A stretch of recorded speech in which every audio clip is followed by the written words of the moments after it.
You talked a lot about, like, in your personal life, and you talk about in comedy as well, about recovery. Yeah. And was that something that played a part in, like, let's say, losing your way, or was the industry or the mental health challenges of the industry something that was affecting? In regards to, like, recovery as well? Well, I mean, you first of saying you're on the path of you going, fuck, I need to realign. Yeah. There's a few things that happened, like, for people that are listening, like, I'm pretty open book when it comes to mental health and sobriety and stuff.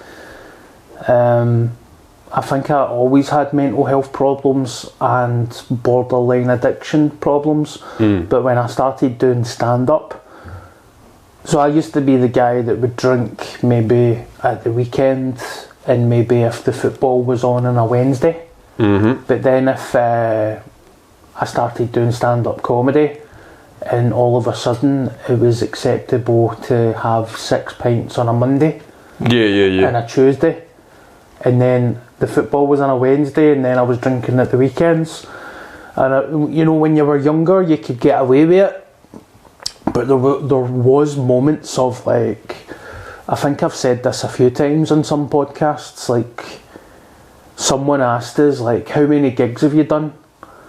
And I think I said, I don't know, a couple of hundreds. And then they said, how many have you done sober? And I thought, fuck. I was like, I don't know, 2 maybe, if that. And I think the only reason I did them sober is because I had a hangover and I couldn't drink. So I was always drinking.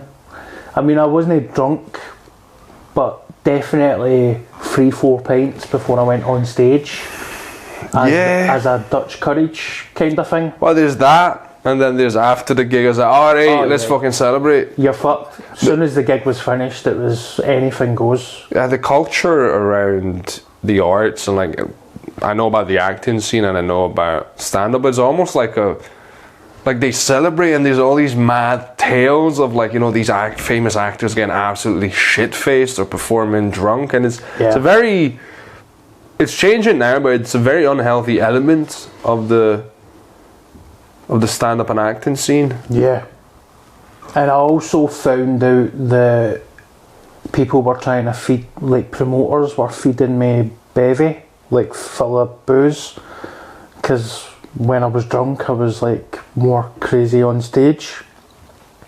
So I was turning into kind of like a Johnny Vegas type of character. Right, yeah. And but then on top of that, I was always, like, anxious and had depression anyway. And then Scott Squad started to happen, and some acting stuff started to happen, and I thought, I can't maintain this level. If I keep doing this, I'm just going to crash. And then there is things that you learn as well, like, alcohol doesn't help you with your performance. No. It doesn't help you with your nerves. You're just drunk and nervous. So, no, I mean, it can loosen you up, but getting loosened up, it's also like, you don't need alcohol to actually loosen up. If you deal with the underlying, like, psychological thing, you don't need the booze to loosen up. Yeah. But it's just, I guess it became a part of, I mean, it's a part of the culture everywhere, but Scottish culture really loves its bevy on the weekend and whenever. And I think it's something that's been just accepted. I mean, everybody talks about the bohemian lifestyle that the artists live. Yeah. As if that's what you need, and then sometimes they even talk about, like, how you need the drugs to be creative, like like the whole Joe Rogan thing. Every night he'll bring it up of, like, I think, you know, sometimes you gotta be crazy, you know, you gotta be. I was like, no, you fucking don't. Yeah. I went through that. Yeah, I went through that. I've had some of my maddest thoughts sober. Yeah. Like, I thought that when I had a hangover, I used to think that I was at my most creative when I had a hangover, and it's just not true. It's not true.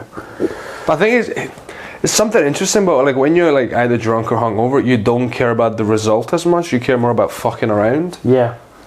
And you end up getting more creative because normally, like that's been my experience. But when I'm actually creative, is when I'm like, let's try something. It's all an experiment. It's just whatever I have, however little. If it's nothing, it's nothing. But I just like, yeah, write it out. Yeah. And then afterwards, you go back and like, you know, I've been writing for an hour. I go back and edit it or something. Yeah. And I think it's because the alcohol kind of already takes away the element of like, oh, I need to do this well. Mm-hmm. And that makes it easier. I don't know if that's like an overlap that we do. Is booze, I mean, because I'm sober and boring now. Like when I do my gig, I just go home. You're a lot of things. Boring's not one of them. Thank you very much. Is booze still bad? Because I don't really pay attention anymore. Like within the circuit, do people still get steaming and stuff? I mean, after the gigs, I think they do. Yeah. Like I'm someone now who's fucking like, I was in the pub last night and I had 2 bottles of sparkling water while my pal had a beer. And I was like, yay, not fizzy but non-sugary, let's go. Yeah. This is my life now. Good. And it's actually, it's fun, I'm not fucking complaining, like, it's been class. When's the last time you had a drink? I mean, Christmas. Yeah, man, you're fucking mate, it's Christmas, right? Good on you.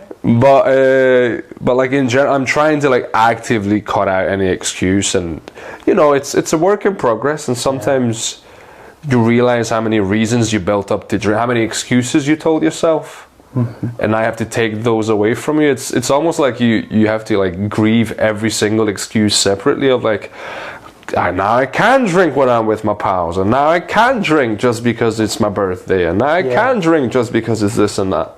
Yeah. And it's been, I'm liking it so far, but yeah, it's got its challenges, you know. Yeah, especially in Scotland. It's sober seems to be a cool thing now.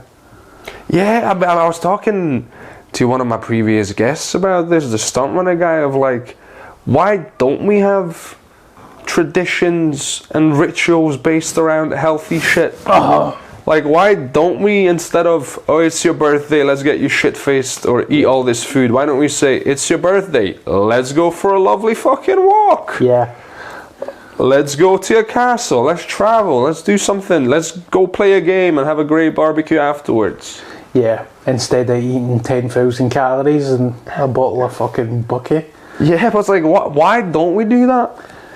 Yeah. I get it that it's not, you know, it's easier to do the other thing, but once you get used to it, it's fine. Yeah. Yeah, I agree with you, mate.